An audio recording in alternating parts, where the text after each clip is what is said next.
Hello, this is Matt on the Moon Lambo channel. I'm going to highlight 3 topics in this latest Moon Lambo hot jam. I'll be starting with a comment from Ripple CEO Brad Garlinghouse, because you may have noticed in recent weeks and months in particular, there have been some people driving a narrative that Ripple they don't really care about XRP anymore. And part of it's because of the fact that they announced fairly recently that they're going to be launching a stablecoin.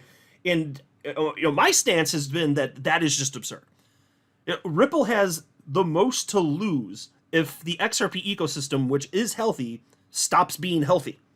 And so the idea that Ripple wouldn't do everything they possibly can to support a healthy XRP ecosystem, to actually use XRP, the idea they wouldn't do that is absurd to me. And so Brad Garlinghouse publicly doubled down the other day, insisting that yes, this is the case. And I'm also going to share with you from this a comment from somebody who is an insider. He was a former Ripple employee who's basically parroting the same message. He's like, yeah, this is true, and this is actually pretty commonplace throughout the entire company, throughout Ripple. They're as excited about XRP as most of us are here outside of Ripple, but in the XRP community. I also want to share with you perspective from an XRP chart analyst who is predicting, based on historic behavior of XRP, when we might see the top for XRP for this cycle, and could be months away. I'll highlight the specifics. And then there's also this story from the Daily Hodl, which is fascinating, because this is the backdrop against everything that's happening. Here's the backdrop. This is a big part of the story. If you kind of zoom out, a crazy amount of money is going to continue to pour into crypto, including XRP, because XRP is part of the asset class. And we are super early. About 5% of humans, 4 to 5% of humans on the planet have ever held crypto. That's it. Yes, you're early. You are incredibly early. So here's the headline from the Daily Hodl.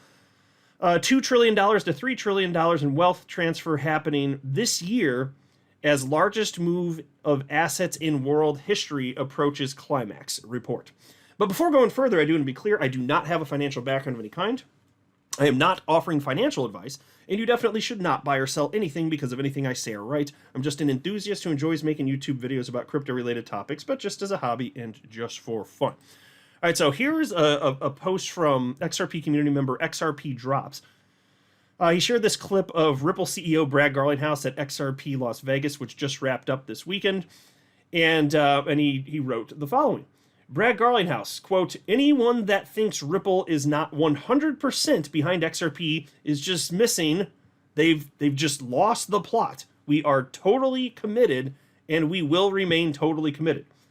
And shouldn't that just be, in my opinion, it's incredibly obvious that Ripple is going to remain committed. That is in their best interest. And people are doubting that because Ripple's launching a stablecoin.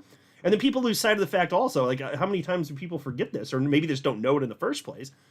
In order for the Ripple stablecoin to exist on the XRP ledger, which is where it's going to live, on there and on Ethereum, but in order for it to live on the XRP ledger, XRP itself is required by the code. That's how XRP ledger is coded. You want to tokenize something? XRP is literally required.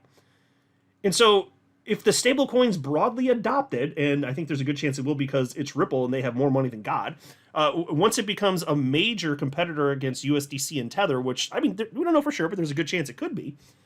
Well, then as people continue to jump into the crypto asset class in the years and decades ahead, might they put some of their investment in XRP specifically because they'll have confidence that it's not going away because there's a thriving ecosystem, the XRP ecosystem, and even if the stablecoins becomes way more useful and adopted in terms of utility than XRP, and I'm just making up a hypothetical, just a crazy hypothetical. Let's say the stablecoin's more useful. That still ensures the long-term viability of XRP itself because it must exist. XRP must exist in order for the stablecoin to exist. So either way, it's good. And I'm not saying that the stablecoin would be more useful or important, but it's a piece of the puzzle, unquestionably. And then there's this post from a former Ripple employee, Sean McBride, and so he wrote the following. And by the way, he didn't quit Ripple. He publicly articulated that I think it may have been some downsizing at the company, but he could have been upset about Ripple, and he seems not to be. He had a great experience there by all accounts, public accounts he shared anyway. And here he is saying, yeah, Ripple's going to dominate here, and XRP is a part of that. And so here's what he wrote. From someone who's had a seat at the table and been a part of internal conversations regarding XRP at Ripple, I can tell you firsthand that Ripple is 100% behind XRP. Employees were, and likely still are, very excited for the global utilitarian institutional use case. Doing the right thing is not always the easy thing, but doing the right thing changes everything. And so I will just share with you this, even though, I'm not a Ripple employee. From everything that I've seen, I do believe that sentiment is real. From everything I've seen from anybody who has previously worked at Ripple and then talked about XRP after the fact, it's been stuff like this. I don't think Ripple's messing around. This isn't some sort of false narrative. They're really tricking all of us then if that's the case, because I think they're absolutely genuine, and you can see it in their actions as well. They're doing everything they can to help do their little part of ensuring that the XRP ecosystem is vibrant and healthy, and they're participating. If they didn't care, he wouldn't, like Brad Garlinghouse wouldn't even have gone to XRP Las Vegas if he didn't give a damn. You know what I'm saying? Here's a post from chart analyst eGreg Crypto. So, I made my bet. XRP's hitting a new all-time high in entering price discovery this market cycle. I don't make price predictions, and I could be wrong, but that's what I believe is most probable. And my conviction is very strong. I've never had stronger conviction about this, about XRP doing incredibly well. So when is it going to happen, though? When's the cycle top? Well, chart analyst eGreg Crypto has looked at what has happened behaviorally for XRP to draw conclusions about what might happen moving forward. And so he wrote, XRP, this time is different. 9th of September 2024. And at the end of the post, he circles back to explain what he means by that. And so he wrote, examining the behavior of the 21 EMA and 50 EMA on the 2 weekly time frame. Definitions. Hashtag bearish cross. 55 EMA crosses 21 EMA. And then bullish, hashtag bullish, he writes, bullish crosses 21 EMA crosses 55 EMA. And then he highlights 3 cycles here. So the first one is A, and so that looks like it's in, maybe roughly the middle of 2015 until the beginning part of 2018. And this is just an XRP USD chart. So he's saying from beginning to end, that's it. That's the relevant portion. And then there's cycle B, which goes from, say, the beginning of 2019 until a bit into 2021, close to halfway through the year. And then there's the one that we're in now, which he's showing, certainly in terms of accumulation, back to 2022. And, of course, it's yet to be concluded. But those are the cycles he's highlighting here. And so here's what he had to say about cycle A. A bearish cross to bullish cross took 574 days. Bullish cross to cycle top took 294 days. So to go from one extreme to the other, 574 days, basically, from bearish cross to bullish cross. And then from that bullish cross to the actual cycle top, 294 days. And then he talks about cycle B. Bearish cross to bullish cross, 658 days. And then for the bullish cross to cycle top took 140 days. So that's a pretty wide range. I mean, from cycle A to cycle B, as he's noting it, as he's labeling it here, 294 days versus 140 days, the subsequent cycle. Pretty big gap, but you can kind of get an idea, right? Cycle C, bearish cross to bullish cross, 504 days. Bullish cross to present, almost 154 days. So we're already further in that regard than what we saw last cycle, which he labeled cycle B, which was 140 days. We're at 154. And in cycle A, it was 294. And so then he wrote, this indicates that from the bullish cross, we have surpassed the duration of cycle B, but are still within the time frame of cycle A. If history repeats with cycle A, then the 9th of September 2024 could be the next cycle top. XRP Army stays steady. If we pass the 9th of September and XRP has not reached an all-time high or experienced a major pump, then I can confidently say this time is different. And so that's what he meant by this time is different. Now, it depends on what you mean when you use that phrase. I mean, in terms of matter of fact, just get down to brass tacks here. The number's different, okay, but if you mean instead, we're roughly in the ballpark of what happened, well, then I would argue personally that that's not different. It's just, because think about the gap from B to C. 140 days from bullish cross to cycle top versus, as he noted here, 154 days. Oh, okay, so and then the cycle A 294 days. So you could say this time is different since it's 294 days for cycle A and then 140. You could say that's different. That was way faster. But for me, the way that I'm looking at it, and this is just this isn't some sort of harsh critique against this. I'm just sharing my thoughts on the matter.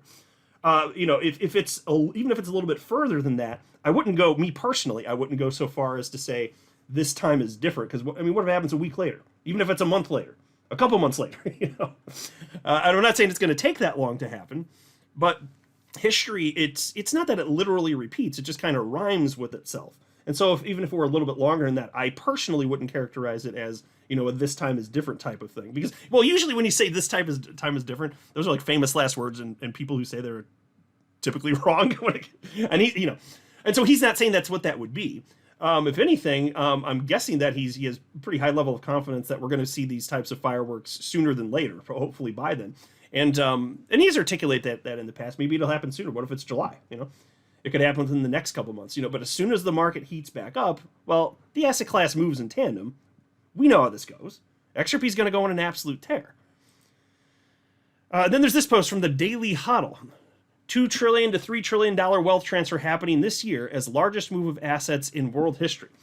And, I've talked about this a number of times over the years. It's probably been a while since I brought up this topic, but we're amidst the largest wealth transfer in the history of our species. And with the advent of crypto, a certain percentage of money that is being handed on down from one generation to the next, it's getting put into crypto. It absolutely is. And so we're here. We're basically at the advent of this. I understand crypto's been around 15 years, and so some people would say it's not in its nascency, and I say, well, that's subjective. If you look 100 years out from now, and crypto will still exist, of course, we might say that the first 15 years was pretty much its nascency, and that's pretty much where we are now. Almost no humans are in it. But you're here, you're listening, and you're paying attention, so kudos to you. That's the reason that we, early adopters, get to have this opportunity for life-changing wealth. And really serious money is going to flow into here. That's why you look at everything that's happening here, and this is why I'm so interested in what's happening with coins that we typically are just called utility coins, which is to say coins that people use and businesses use. Well, XRP is one of those, and it keeps going more and more in that direction as time passes. So as utility increasingly matters, because I would argue it doesn't sufficiently matter today, just my personal opinion, but as it increasingly matters, that's where the money flows, I believe. Utility matters and will win the day. That's the core of my investment thesis. So check out this. It reads as follows.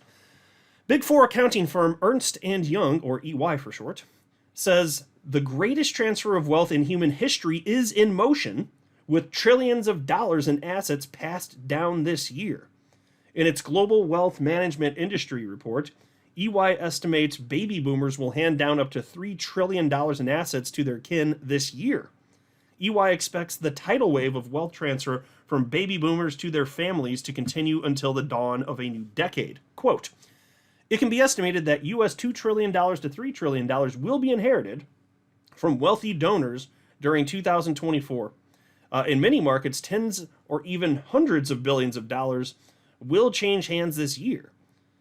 In 2023, more billionaires were created by inheritance than by entrepreneurship.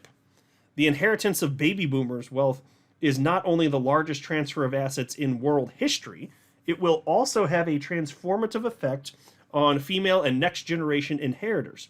Wealthy donors will pass a staggering $18 trillion, roughly equivalent to the annual GDP of China, to beneficiaries by 2030.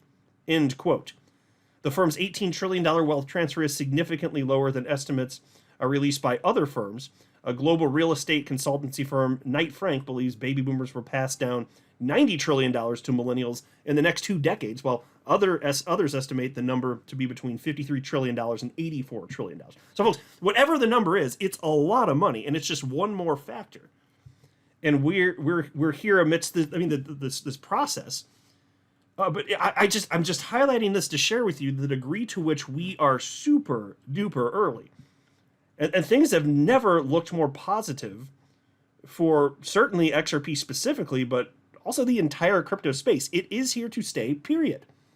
Humans value this asset class. It's not going to zero, no matter how much Peter Schiff screams that it will and talks about his yellow rocks. Like it's not happening. It's just not happening. There will be all sorts of coins on an individual level that go to zero, but the asset class won't, because people value the attributes that assets within the asset class has. They're not going to stop valuing those all of a sudden. That's not going to happen, period. And so most people don't get that yet, but you do. You're here. Which is why I'll just say it again. Kudos to you for paying attention and being here early. Because that's why this is so exciting. That we all have this opportunity for life-changing wealth. It's true. It's real. It actually is here. We just have to see it through, but we all have this opportunity at hand, and it's not over. If you look at growth over the next 10 years, even from this point, the crypto asset class will dwarf the growth of every single other asset class. That would be my guess. And I was saying that when I jumped into crypto over half a decade ago, and I'm still saying it today. I'm just pushing out the time horizon because it makes sense to believe that. This asset class is going to be gigantic compared to where it is right now. I'm not a financial advisor. You should not buy or sell anything because of anything I say or write. That would be a very, very, very bad idea. Until next time, to the moon, Lambo.